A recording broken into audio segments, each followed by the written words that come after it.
9장을 이렇게 보면은 1절부터 8절까지는 예수님께서 중풍병자를 고쳐주신 기사가 있습니다. 이 9장에는 대체로 보면은 예수님께서 질병에 걸린 사람들, 그런 사람들을 고쳐주신 이 사역이 기록되어 있어요. 그런데 1절에 보니까 예수께서 배에 오르사 건너가 본 동네에 이르시니, 오늘 오전에 우리가 본문으로 상고했던 말씀이 예수님께서 제자들에게 배를 건너편으로 가자고 하셨잖아요. 그런데 건너편에 가셔서 하신 일이 딱 한 가지가 기록되어 있어요. 귀신 들린 사람, 거라사인 귀신 들린 사람을 귀신 쫓아내서 고쳐주시고, 그리고 거기서 다른 일을 안 하셨어요. 기록에는 없어요. 그렇게 하시고 다시 본 동네로 돌아오신 거예요. 오늘 누가복음 8장에 있던 배 타고 예수님께서 제자들과 함께 건너가신 그곳에서 귀신 들린 거라사인을 고쳐주시고, 그리고 다시 배를 타고 본 동네로 오셨다 그런 말이, 본 동네는 가버나움이에요. 가버나움. 예수님께서 나사렛에서 자라시고 그 다음에 가버나움으로 이주하셔서 거기서 갈릴리 사역을 주로 하셨거든요. 그런데 2절에 보니까 침상에 누운 중풍병자를 사람들이 데리고 오거늘 예수께서 그들의 믿음을 보시고 중풍병자에게 이르시되 작은 자야 안심하라, 내 죄사함을 받았느니라. 여기 1절에서 8절을 보면은 세 가지가 특이한 말씀이 있어요. 하나는 예수님께서 중풍병자를 데리고 오는 네 사람의 그들의 믿음을 보셨다거든. 믿음을. 이 다른 성경들 이렇게 보면 상황적으로 예수님 앞에 이 중풍병자를 데리고 들어갈 상황이 아니에요. 사람이 너무 많아서. 그래서 지붕으로 올라가 지붕을 마구 뜯었답니다. 그러고 네 구덩이에 이렇게 줄을 매달아 가지고 예수님 앞으로 지붕에서 내려서 예수님 앞에 세운 거거든요. 그러니까 예수님께서 그들의 믿음을 보시고, 이 일을 한 사람들은 마음에 믿음이 있었죠. 이렇게 중풍병으로 고통받는 이 사람도 예수님 앞에 서면 예수님은 얼마든지 고칠 수 있다는 믿음을 가지고 한 것 아니겠습니까? 그래서 무슨 일을 하든지 믿음을 가지고 하라고 하잖아요. 기도를 하든 예배를 하든 헌금을 하든 가정생활에서도 그렇고 사회생활에서도 그렇고 사업에서도 무슨 일을 할 때든지 우리는 하나님께서 하실 수 있다는 믿음을 가지고 행하라, 그런 말씀이에요. 그래서 저는 성경을 읽으면서 구약에는 하나님께서, 여호와께서 하는 단어가 나오면 그렇게 하이라이트를 합니다. 신약에는 예수님께서 나오면 하이라이트를 해요. 왜냐하면 성경의 주인이 하나님이시잖아요. 구약에는 여호와 하나님으로 이름이 되었고 신약에는 예수님으로 이름이 나오니까. 그러시면서 예수님께서 중풍병자를 데리고 오는 사람들의 믿음을 보시고, 그 다음에는 말씀하시죠. 작은 자야 안심하라, 내 죄사함을 받았느니라. 내 죄사함을 받았느니라. 그러니까 성경에서 보면요, 성경에서 보면 우리 질병이 때로는 어떤 케이스는 죄로 인해서 왔다는 걸 알 수가 있어요. 요한복음 5장이죠 아마. 베데스다 연못가에서 38년 된 자를 고쳐주신 다음에 예수님께서 찾아가셔서 다시는 죄를 짓지 말아라. 다시는 죄를 짓지 말아서 이런 병에 고통받지 않게 해라 말씀하시거든요. 그러니까 어떤 거는 우리가 잘못해서 오는 병도 있다는 사실을 인정해야 될 것 같아요. 그러니까 우리 육신 관리도 이렇게 지혜롭게들 하셔야만 될 겁니다. 그 다음에는 예수님께서 내 죄사함을 받았느니라. 그러니까 3절에 어떤 서기관들이 속으로 이르되 이 사람이 신성을 모독하도다. 하나님의 거룩하심을 모독하도다. 신성이란 건 하나님의 거룩하심이거든요. 모독하다는 건 욕되게 했다 그런 말이죠. 지가 뭔데 어떻게 하나님만이 용서하실 수 있는 죄를 용서했다고 하느냐, 이제 그런 의미죠. 자, 그러니까 예수님께서 그 생각을 아시고 이르시되 너희가 어찌하여 마음에 악한 생각을 하느냐. 예수님께서 그 서기관들이 하는 마음을, 생각을 아셨다. 마태복음에 보면은요, 하나님은 우리의 머리칼도 다 세신 바 되셨다고 그러잖아요. 참새 한 마리의 생명도 하나님께서 허락하지 아니하시면 떨어지지 않는데, 죽지 않는데요. 그러면서 예수님이 말씀해, 하물며 너희일까 보냐. 그러니까 염려하지 말아라. 두려워하지 말아라. 무서워하지 말아라. 근심하지 말아라. 어떤 때 무슨 일을 만나든지, 어려운 일을 당하든지 놀랄 일을 당하든지 세상 사람들이 기겁을 할 만큼 그렇게 엄청난 환경에 처할지라도 너희가 누구예요? 하나님의 자녀인 너희는, 하나님이 믿는 너희는, 예수 그리스도를 주님으로 믿는 너희는 두려워하지 말아라. 이 말씀이 내게 들어와서 살아 역사해야 돼요. 그것이 믿음입니다. 그것이 하나님이 기쁘시게 하는 믿음이에요. 추상적인 믿음, 그거는 능력이 없어요. 내 마음속에서 하나님을 신뢰하는 그 살아있는 마음, 중풍병자를 메고 오는 이 사람들처럼 우리 마음도 늘 그 믿음을 가지고 살아야 됩니다. 하나님은 어떤 환경도 바꾸실 수 있는 분이에요. 그러니까 우리는 환경을 가지고 판단하기를 잘해요. 그죠? 안 돼. 못해. 왜 못해요? 왜 안 돼요? 해봤어요? 뭐 그런 얘기 있죠. 정주영 회장이 누구 뭐 이것 좀 해보세요. 그러면 안 됩니다. 그러면 임자 해봤어? 그런다면서 해봐야 될지 안 될지 우리가 알 수 있잖아요. 그리고 한다는 얘기는, 시도한다는 얘기는 가능성을 보고 하는 거예요. 가능성을. 그게 주 안에서 주님은 하실 수 있다는 믿음을 갖고 사는 사람들의 자세여야 돼요. 내가 교회가 좀 전도해야 되는데 전도 안 됩니다. 그런다고 내 마음이 죽었으니까 안 되지. 내 마음이 안 된다고 그렇게 생각하니까 안 되는 거지. 왜 안 돼? 하나님이 돌아가셨냐? 예수님이 주무시나? 살아계세요. 살아계십니다. 교회 부흥할 수 있어요. 얼마든지 부흥할 수 있어요. 내가 교회 개척할 때 그랬잖아요. 한국 교회는 이제 개척교회 안 되는 게 징크스라고. 그 이상하네. 그것도 기적이겠네. 하나님께서 하나님 교회를 세우고 예수님이 부활하시고 제자들에게 말씀하셔서 교회를 세워서 전하고 가르치라고 하셨는데 안 되면 그 이상하지 않습니까? 나는 그렇게 생각 안 해요. 나는 지금도요, 어디든지 한국에서도 어디든지 가서 교회 개척하면 난 할 수 있다고 믿고 사는 사람이에요. 어리석죠? 참 어리석어요. 믿음은 조금 어리석은 겁니다. 이성적으로 다 이렇게 재단해서 되고 안 되고 내가 판단하면 그건 믿음 아니죠. 그건 확인하는 거죠. 믿음은 순수해야 돼요. 깨끗해야 돼요. 그리고 전폭적으로 믿는 거예요.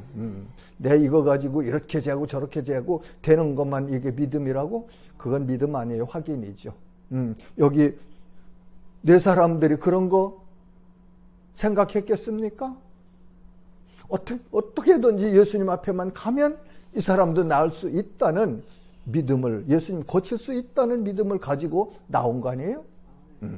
자, 그 다음에 예수님께서 묻지요. 내 죄사함을 받았느니라 하는 말과 일어나 걸어라 하는 말 중에 어느 것이 쉽겠느냐. 죄사함을 받았느니라 하는 것은 보이지 않잖아요. 그렇죠? 근데 일어나 걸어가라 하면, 중풍병자를 일어나 걸어가라는 건 육안으로 볼 수 있는 일이라는 말이 어떤 게 더 쉽겠느냐. 그러시면서 예수님께서 6절에 그러나 인자가 세상에서 죄를 사하는 권능이 있는 줄을 너희로 알게 하려 하노라 하시고, 중풍병자에게 말씀하시되 일어나 내 침상을 가지고 집으로 가라 하시니 그가 일어나 집으로 돌아가거늘. 놀랍죠? 네 사람이 자기 아는 사람 한 사람 중풍병자를 데리고 예수님 앞에 나왔어요. 나가기만 하면 이 사람도 예수님 앞에 서기만 하면 예수님 꼭 고쳐줄 수 있는 분이라는 사실을 믿고 왔어요. 올 때 예수님께서 그들의 믿음을 보셨다고 했거든요. 믿음을 보시고, 그리고 말씀하셨죠. 일어나 내 침상을 가지고 집으로 가라. 그런데 7절에 보니까 그가 일어나 집으로 돌아가거늘. 돌아가거늘. 여기서 우린 뭘 봐야 되겠습니까? 중풍병자를 데리고 온 사람들의 믿음을 나도 가져야 돼요. 그리고 예수님은 말씀하시면 말씀대로 이루시는 능력을 소유하신 분이죠. 창세기 1장에 보면은 하나님께서, 여호와께서 천지를 창조하실 때 여호와께서 이르시되, 그렇게 기록되어 있잖아요. 하나님이 말씀하셨다 그런 말이에요. 그렇죠? 그러니까 무엇이 되더라, 되니라. 하나님이 말씀하신 대로 그대로 이루어졌다 그런 말씀이에요. 여기서 보면 예수님이 말씀하시니까 중풍병자가 어떻게 하나님 말씀으로 그렇게 고쳐질 수 있는 일입니까? 이적이죠. 예수님은 하나님의 능력을 가지신 하나님의 아들이시고 하나님이다 하는 사실을 우리가 여기서 얻어야 됩니다. 그래서 요즘 보면은 뭐 한다고, 이적 한다고, 제가 능력이 있다고 그러는데, 제가 능력이 있나? 아니에요. 하나님의 능력이 있으시고, 예수 이름 권세가 능력이 있으시고, 그래서 8절에 보니까 우리가 보고 두려워하며 이런 권능을 사람에게 주신 하나님께 영광을 돌리니라. 아멘. 고린도전서 10장 31절 누가 찾아서 한번 읽어주세요. 그런즉 너희가 먹든지 마시든지 무엇을 하든지 하나님의 영광을 아멘. 성도와 교회와 사역자들이 가져야 될 자세예요. 무슨 일을 하든지 목표는 하나님의 영광을 드러내는 거예요. 하나님의 영광을. 그거를 사람이 가로채면 뭐라고 해요? 하나님의 영광을 도둑질한다고 그러거든요. 하나님 일을 하고서 하나님이 받으실 영광을 가로채면 도둑놈이죠. 도둑놈 되면 안 되지 않겠어요?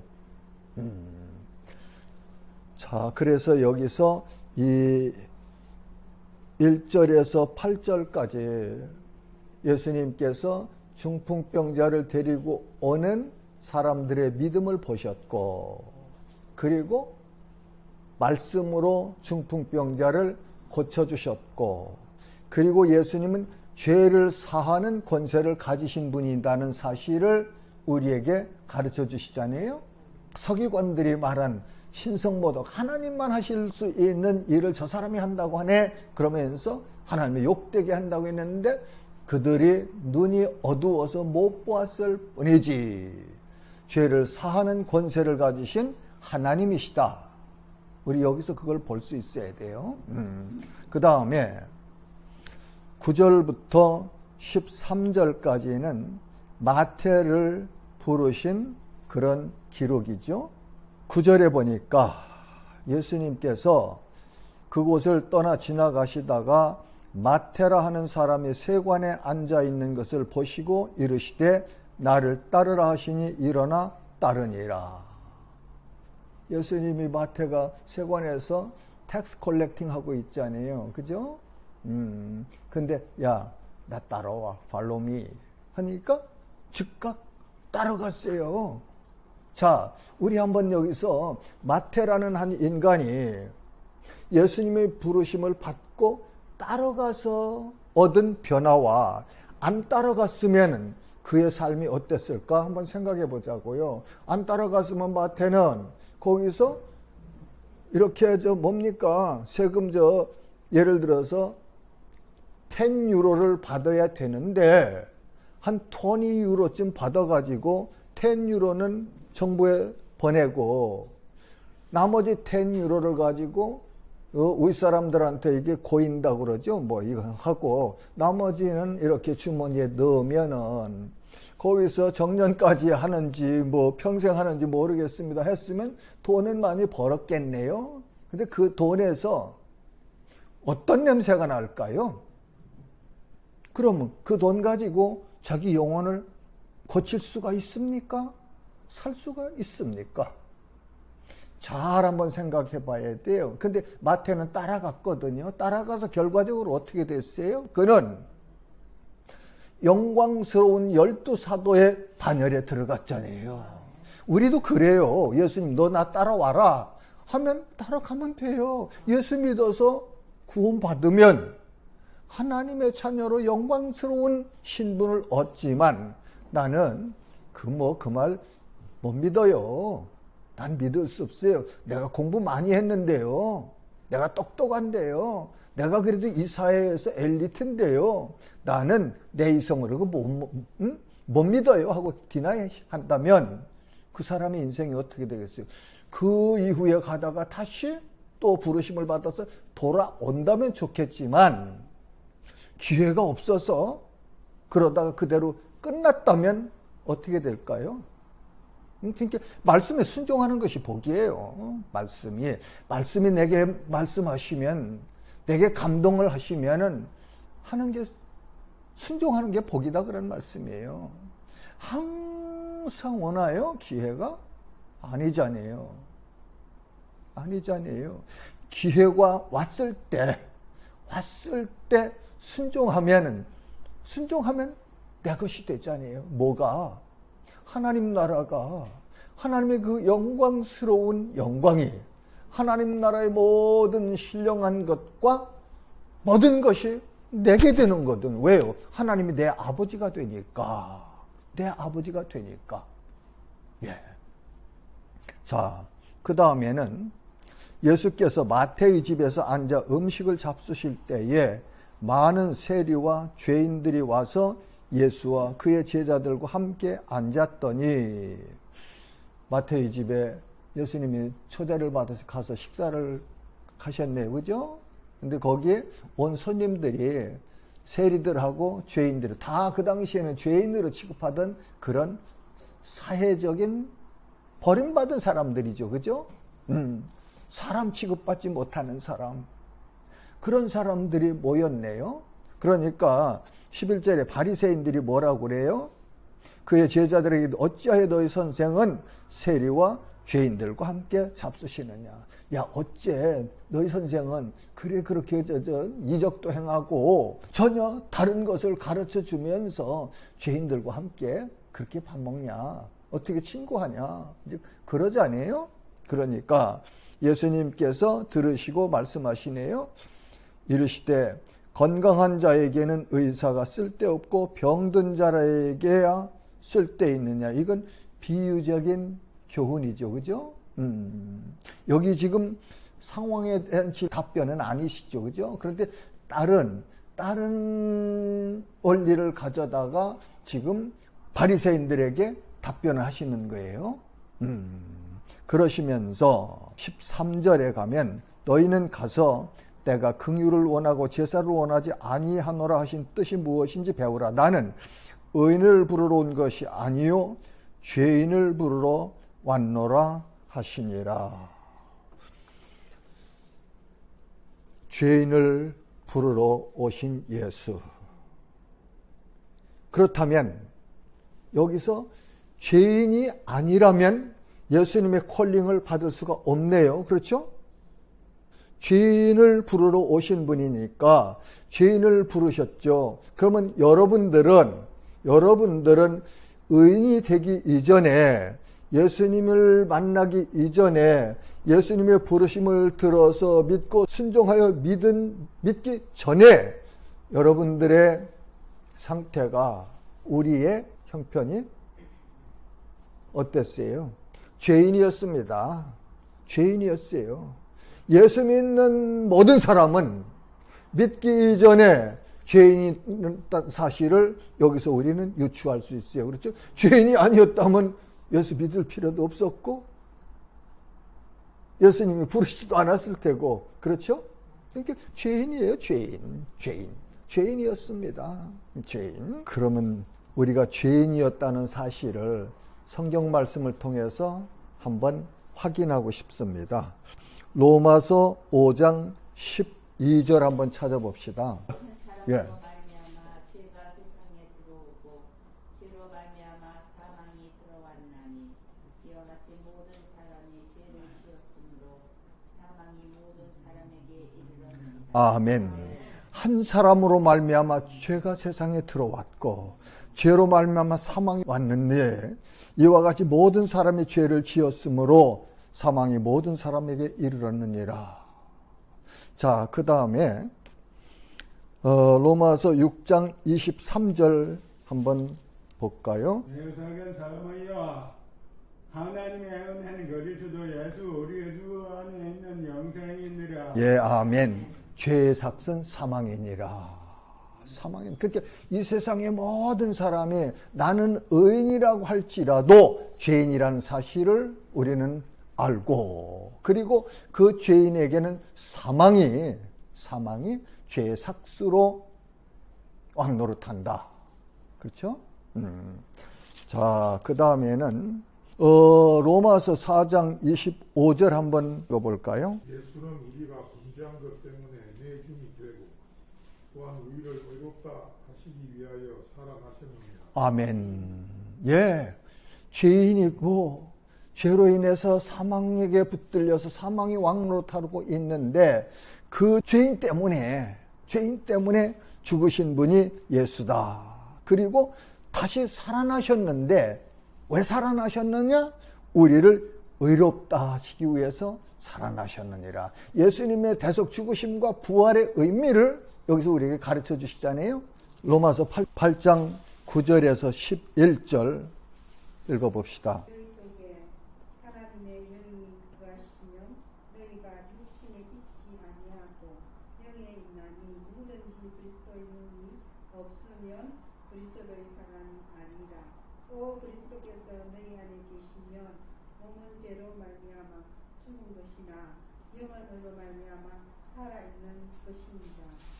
예수를 죽은 자 가운데서 살리시는 너희 안에 거하시면 그리스도 예수를 죽은 자 가운데서 살리시니까 너희 안에 거하시는 그의 영으로 말미암아 너희 죽을 몸도 살리시라. 아멘. 그렇게 사망에 매여 있는데 예수께서 대속 죽음을 지시고 부활하시고 승천하신 이후에 성령을 보내주셨잖아요. 사도행전 2장의 오순절 날에 그 성령이 오셔서 하시는 일이 예수 믿는 자, 그 성령이 여호와의 영, 예수의 영, 거룩하신 영인데 그분이 우리 안에 들어와 있는 사람들이 성도입니다.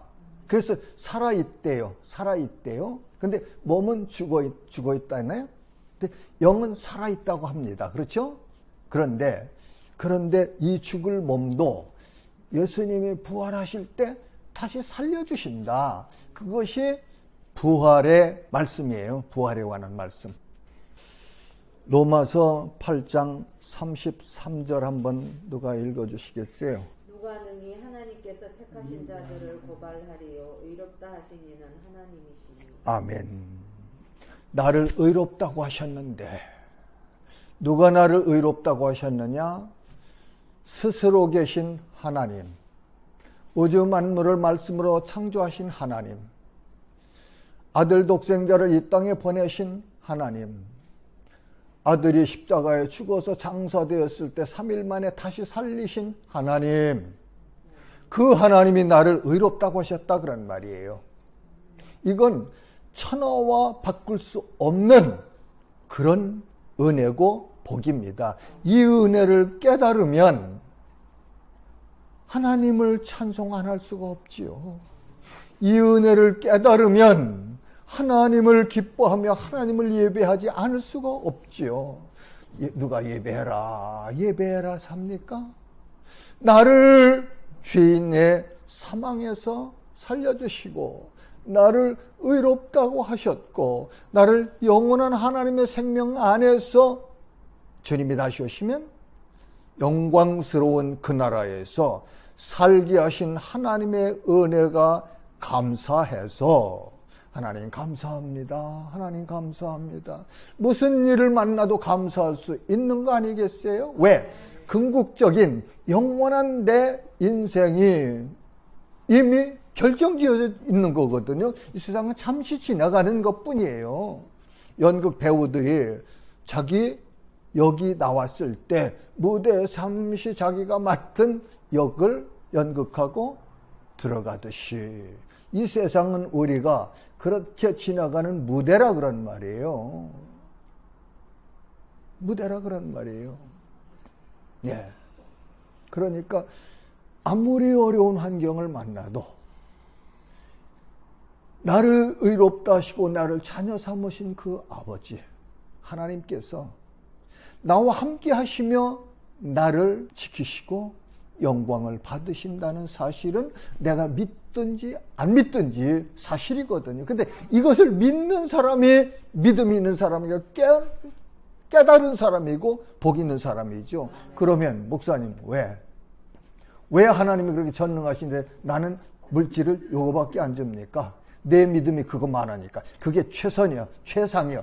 그 이상 가지면 그거 가지고 하나님의 영광을 가릴 수 있으니까 너를 사랑하기 때문에 그것만큼 주셨다. 나는 그렇게 정의해요. 잠언 31장 보면은 그러죠. 나를 부하게도 하지 말고 가난하지도 말게 하옵소서. 일용할 양식으로 나 만족합니다. 왜요? 내가 가난해서 하나님이 욕되게 할까 두렵고 내가 부해서 교만해질까 두렵습니다. 그러니까 하나님은요 우리 부족하게 안 하세요. 절대 부족하게 안 하세요. 물질이 어디 필요합니까? 살아있는 동안 먹고 마시고 입는 거예요. 그렇죠? 그건 아버지께서 다 주신대요. 그런데 왜 맨날 우리가 불평하느냐? 내 욕심이 눈을 멀게 해서 눈을 어둡게 해서 하나님의 말씀을 믿지 못하게 하기 때문에 불평하는 거죠. 불평하는 거예요. 그럴 때는 회개해야 돼요. 하나님 내 눈 열어주세요. 그래서 하나님을 알게 하시고 하나님의 말씀을 깨닫게 하셔서 감사하는 삶 살게 해주세요. 예, 얼마든지 감사할 수 있어요. 민식군 어려운 일 당했어요. 민식아 감사하며 살자. 아멘 하대요. 아멘. 아멘이잖아요. 자, 로마서 8장 32절에 보면 자기 아들을 아끼지 아니하시고 우리 모든 사람을 위하여 내주신 이가 어찌 그 아들과 함께 모든 것을 우리에게 주시지 아니하겠느냐. 걱정하지 말래요. 14절부터 금식 논쟁에 관해서 한번 보겠습니다. 14절에 그렇게 기록되어 있는 그때에 요한의 제자들이 예수께 나와 이르되 세례 요한의 제자들이 예수님 앞에 나왔네요. 그렇죠? 우리와 바리새인들은 금식하는데 어찌하여 당신들의 제자들은 금식하지 아니하나이까. 금식 문제를 가지고 요한의 제자들이 와서 예수님께 질문했어요. 그러니까 예수님께서 말씀하시죠. 15절에 그들에게 이르시되 혼인집 손님들이 신랑과 함께 있을 동안에 슬퍼할 수 있느냐. 그러나 신랑을 빼앗길 날이 이르리니 그때에는 금식할 것이니라. 예수님이 동문서답하셨습니까? 아니잖아요. 왜 우리와 바리새인들은 금식하는데 예수님 당신의 제자들은 왜 금식 안 합니까? 하는 질문에 대한 답변이시거든요. 그러니까 여기서 신랑이 있네요. 그렇죠? 혼인집에 사람들이 있고 자, 그러면 신랑은 누구라고 생각하십니까? 예수님께서 가르쳐 주신 이 15절에서 교훈에서 신랑을 빼앗길 날이 이르니 그때는 금식할 것이니라 신랑과 함께 있을 동안에는 슬퍼할 수 없다. 그런 말씀하시던, 그러면 이 말씀을 어떻게 해석해야 되느냐 말이죠. 예수님은 제자들의 신랑이시고 지금 살아계시기 때문에 슬퍼할 이유가 없다. 그러나 예수님이 돌아가신 이후에 그때는 금식할 수 있다. 금식할 것이다. 그런 의미로 우리가 해석하면 될 것 같아요. 그 다음에 다른 교훈 2개를 말씀해 주시죠. 그 당시에 유대인들이 사용하던 그런 뭐라고 합니까? 내려오는 그런 격언 또는 교훈 그런 거였대요. 생배 조각을 낡은 옷에 붙이는 자가 없나니 이는 기운 것이 그 옷을 당겨 헤어짐이 더하게 되며. 그러니까 이 오래 사용해서 낡은 옷에다가 새 천을 갖다 붙이면은 새 옷은 줄어들기 때문에 수축하기 때문에 이 옷이 looks like 아주 보기 흉하게 될 것뿐만 아니라 찢어질 수 있다. 그러니까 그렇게 안 하지 않느냐. 그러신 의미라고 하죠. 그래서 건축 자재들의 그 성분이 다른 자재들끼리 이렇게 모아지면은 성분이 틀리기 때문에 그렇지 않겠어요?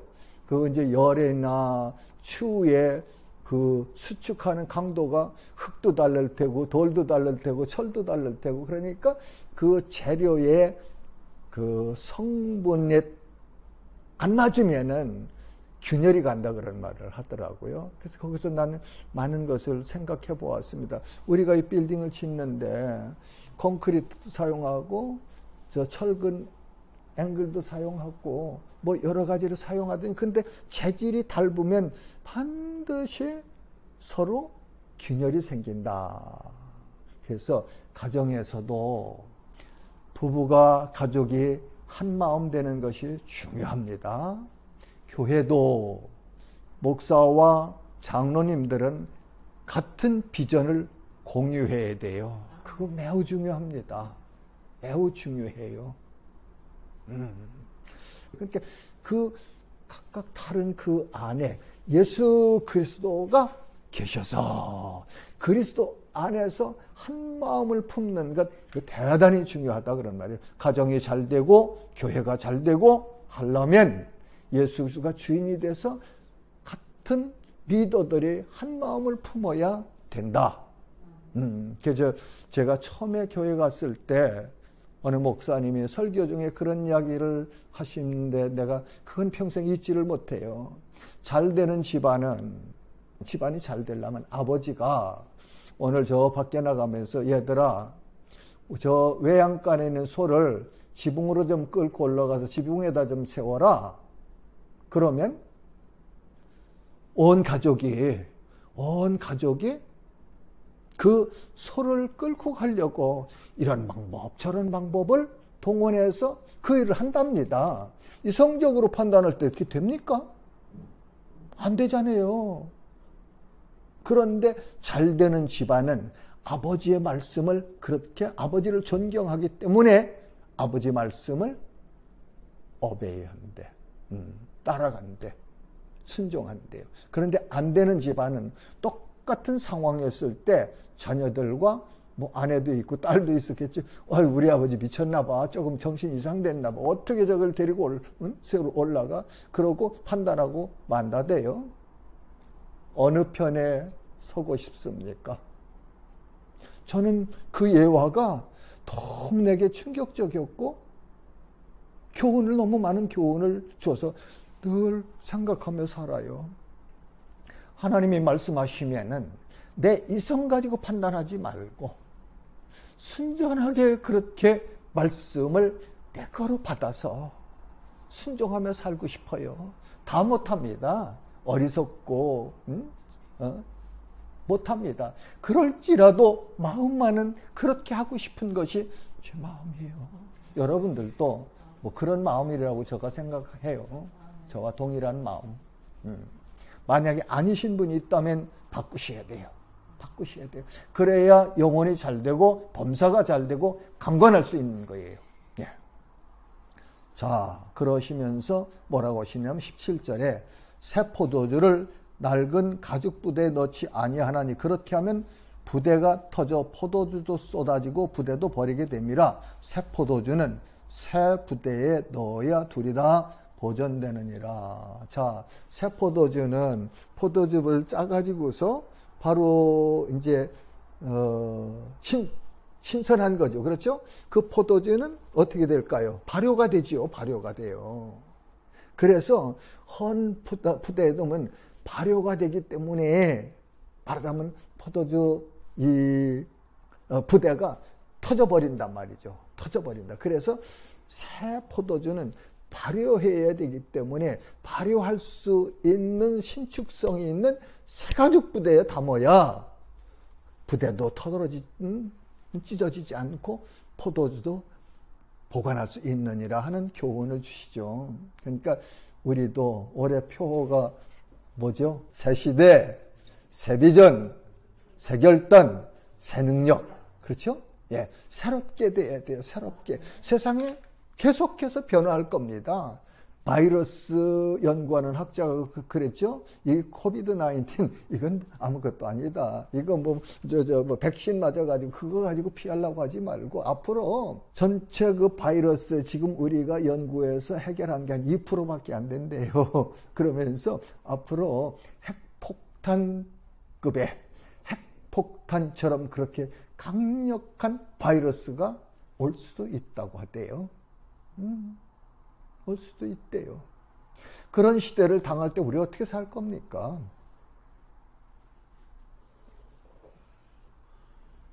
그러니까 지금 이 코로나 상태에서도 두 부류로 나누자니에요. 코로나에 붙잡혀서 절절 매면서 코로나의 종으로 사는 사람들이 있어요. 있어요. 그들은 하나님을 안 믿는 사람들이에요. 왜? 하나님은 코로나도 뭐 바이러스도 허락하셨을 테고 그 바이러스를 통해서 이 땅에 있는 사람들이 어떻게 반응할까를 아시면서 원하시는 것이 있으실 거예요. 바이러스가 우리를 죽입니까?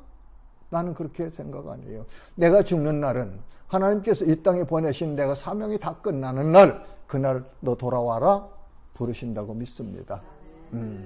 오래 살 수도 있고 짧게 살 수도 있어요. 거기에 너무 우리가 세상 사람들은 거기에 집착하죠. 집착하는 게 자기의 힘으로 할 수 없는 생명, 수명. 벌어놔도 다 쓰지도 못하고 두고 갈 거, 그거 모으는 거. 그런 것들이 인생의 목적이란 말이죠. 나는 볼 때 어리석다고 생각해요. 참 어리석구나. 하나님을 그래서 알고 하나님을 믿는 자들이 지혜로운 자지요. 그래서 로마서에 보면 어리석은 사람은 시편을 인용해서 뭐라고 해? 하나님이 없다고는 사람이 가장 어리석은 사람이라고 하거든요. 무슨 일을 만나든지 그 중심에 계신 하나님을 보는 거예요. 그게 믿음으로 살아가는 사람들의 세상을 살아가는 원리입니다. 예, 원리. 자, 18절부터 25절까지는 한 관리의 딸을 살려주셨죠. 예수님께 죽은 딸을. 예수께서 이 말씀을 하실 때 한 관리가 와서 절하며 이르되 내 딸이 방금 죽었사오나 오셔서 그의 몸에 손을 얹어주소. 그러면 살아나겠나이다 하니 예수께서 일어나 따라가시며 제자들도 가더라.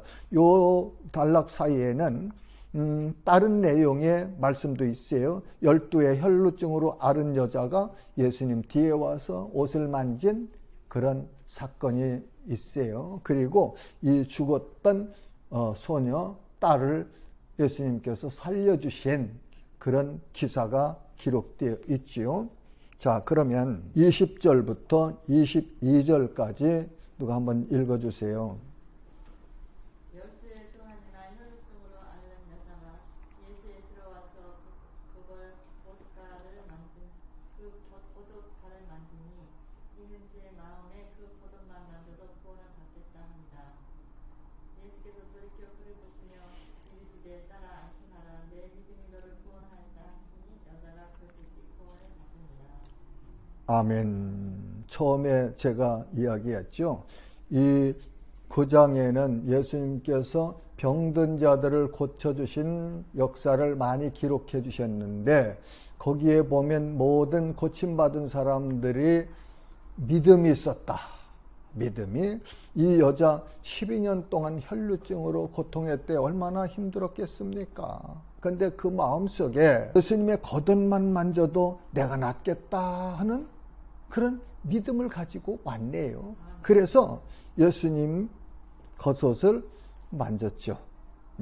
그러니까 예수님께서 돌아보시며 이르시되 따라 안심하라. 내 믿음이 너를 구원하였느니라 하시니 여자가 그 즉시 구원을 받으니라. 여기서 구원은 영혼 구원은 아니에요. 그렇죠? 질병에서 고침받은 상태. 그래서 구원은 전인 구원이다. 제가 지난번 시간에 한번 말씀드렸어요. 영혼 구원, 육신 구원, 환경 구원, 환경 구원. 예, 뭐 하나님 예수 믿는다고 맨날 뭐 어려운 일만 만납니까? 아니에요. 어려운 일 만날 때도 하나님이 거기 계셨어요. 거기 계셨습니다.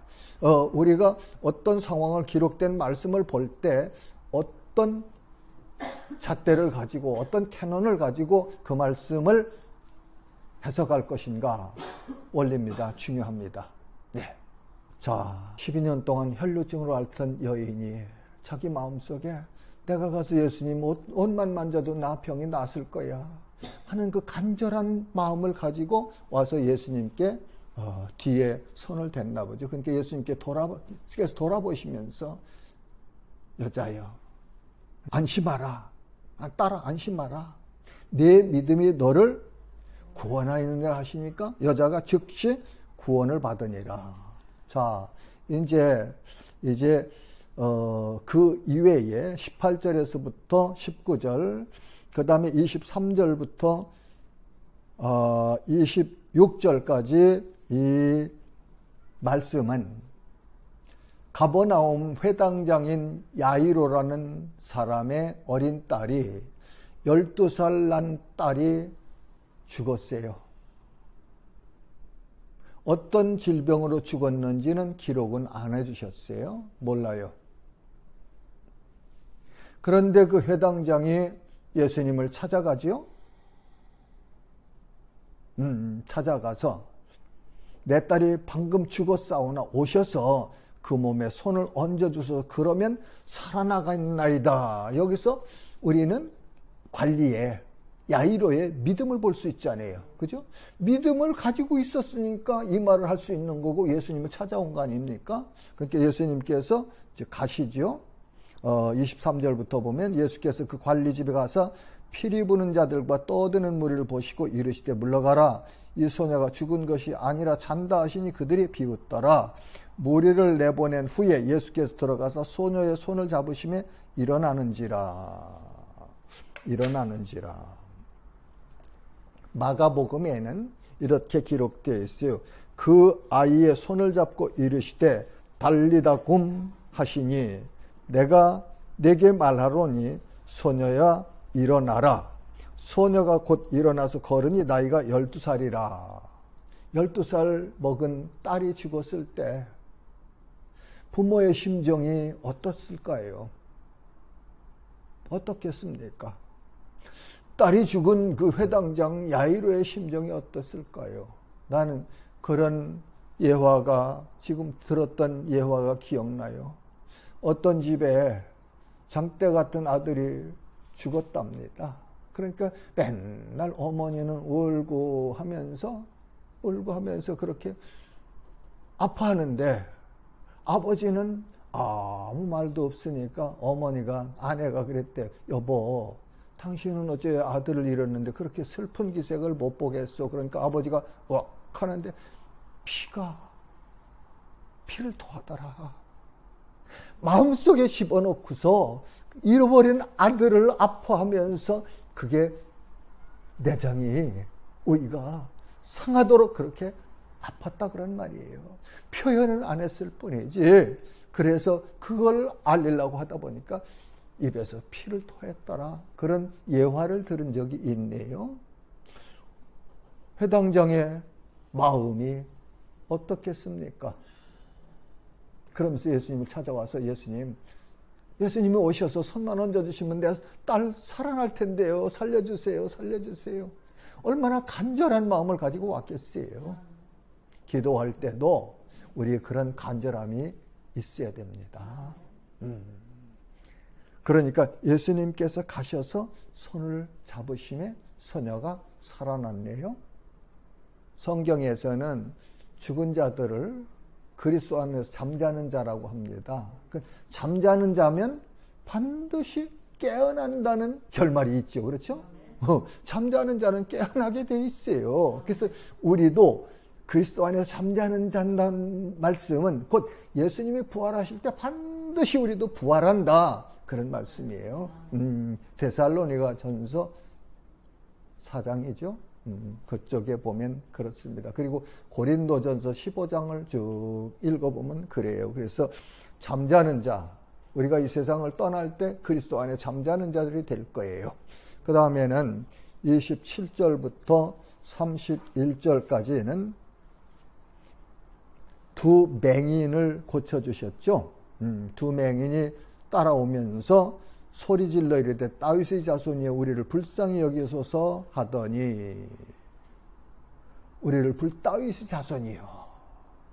이 맹인들의 고백이 정확하네요. 그렇죠? 예수님은 당신은 다윗의 자손입니다. 그러면서 우리를 불쌍히 여기소서. 28절에 예수께서 집에 들어가시며 맹인들이 그에게 나오거늘 예수께서 이르시되 내가 능히 이 일할 줄을 믿느냐? 믿음을, 맹인들의 고백을 들은 예수님이 그들의 믿음을 확인하셨어요. 그렇죠? 그러니까 뭐라고 해요? 대답하되 주여 그러하오이다 하니 맹인들이 다윗의 자손 예수님은 그분은 나 맹인을 상태에서 보게 할 수 있는 능력이 있으신 분이라는 사실을 믿음으로 가지고 있죠. 그죠? 고백하니까. 그러니까 예수님께서 뭐라고 하세요? 29절에 보면 이 예수께서 그들의 눈을 만지시며 이르시되 너희 믿음대로 되라. 너희 믿음대로 되라. 내가 믿는 대로 되라. 내가 눈뜨기를 원하는 그 믿음, 내가 너를 고쳐줄 수 있다는 그 믿음대로 되라. 그러니까 어떻게 돼요? 그 눈들이 밝아진지라 예수께서 엄히 경고하시되 삼가 아무에게도 알리지 말라 하셨으나 그들이 나가서 예수의 소문을 그 온 땅에 퍼뜨리니라. 아까 야이로의 딸을 살려주신 후에 26절에도 그 소문이 온 땅에 퍼지더라 그랬는데 여기 31절에도 그렇게 했죠. 예수의 소문은 그래서 온 땅에 퍼집니다. 어디까지? 온 열방에 모든 민족과 방언에게. 왜? 그제야 끝이 온다고 말씀하셨으니까. 그렇죠? 마태복음 24장 14절에 보면은 한번 누가 읽어보세요. 천국 복음이 모든 민족에게 증언되기 위하여 온 세상에 전파되리니 그제야 끝이 오리라. 아멘. 모든 민족에게 증언되기 위해 온 세상에 전파되리니 전파되어 나가는 거예요. 우리의 삶을 통해서 하나님의 역사를 통해서. 자, 그 다음에는 32절부터 34절에는 귀신 들려 말 못하는 사람을 예수께 데려오니 귀신이 쫓겨나고 말 못하는 사람이 말하거늘 우리가 놀랍게 여기르되 이스라엘 가운데서 이런 일을 본 적이 없다 하되 바리새인들은 이르되 그가 귀신의 왕을 의지하여 귀신을 쫓아낸다 하더라. 예수님께서 귀신 들려 말 못하는 사람을 고쳐주셨죠. 귀신을 쫓아내 주셨어요. 그렇죠? 귀신은 영입니다. 귀신은 보이지 않아요. 근데 하는 짓거리, 그가 귀신이 누구를 통해 사람을 통해서 하는 역사를 보면, 열매를 보면은 추하고 더럽고 악하고 거짓되고 부패하고 한 것을 우리가 알 수 있어요. 그래서 귀신 들린 사람들이 하는 거, 점하는 거, 그거 거기에들 미혹되면 안 돼요.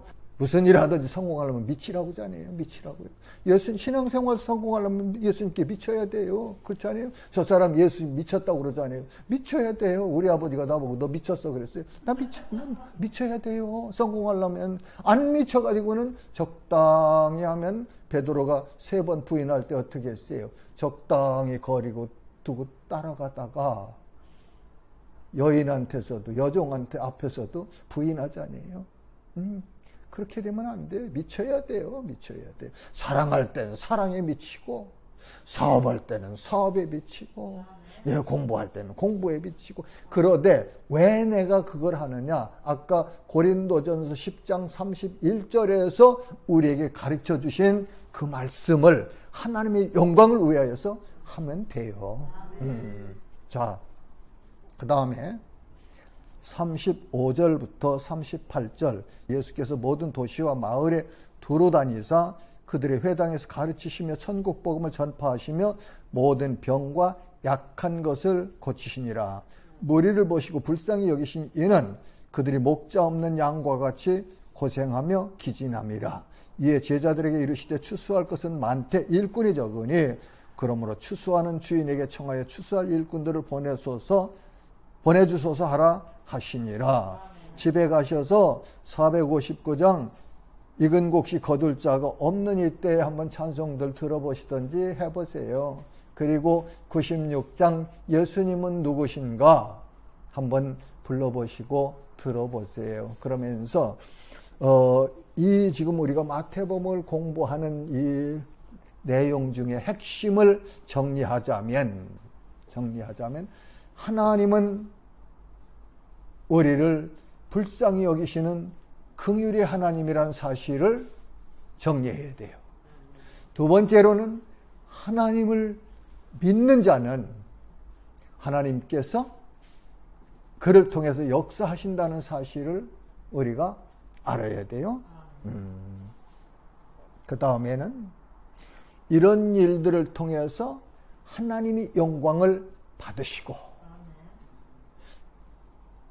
핵심적으로 정리를 하자면 하나님을 알고 믿고 그분이 나를 불쌍히 여긴다는 사실을 믿고 내가 죄인이라는 사실을 알고 예수 그리스도와 하나님과 예수 그리스도를 주님으로 믿는 자는 구원을 받는다. 이게 성경의 핵심입니다. 성경의 핵심이에요. 이거는 자다가도 물어보면 대답할 수 있어야 되고, 지나가는 누가 툭 치면서 야 성경이 뭐라고 말했냐? 그러면 여러분이 대답하셔야 돼요. 이게 복음의 핵심이에요. 그리고 그걸 믿어야 돼요. 내 믿음으로 있어서 내가 그 믿음을 붙들고 살아가는 사람들이 성도들의 삶이고, 그 사람들이 신실한 믿음의 소유자들이다. 그렇게 정리하면 좋겠습니다. 하나님 아버지 감사합니다. 기록하여 주신 말씀을 통하여서 예수님이 누구신가를 가르쳐 주신 것을 감사합니다. 하나님과 예수님을 믿는 자는 하나님께서 불쌍히 여기셔서 어떠한 환경에서든지 고치시는 능력이 있으신 사랑의 하나님임을 우리가 배웠습니다. 하나님, 그 하나님과 아들 독생자 예수 그리스도를 믿는 자는 구원을 받는다는 하나님의 영원한 생명 안에 연합되어진다는 이 엄청난 진리를 우리 모두 깨닫고 붙들고 마음속에 간직하고 가장 소중한 보배로 삼고 그렇게 살아가게 하여 주옵소서. 그리고 전하게 하여 주옵소서. 예수님의 이름으로 기도합니다. 아멘.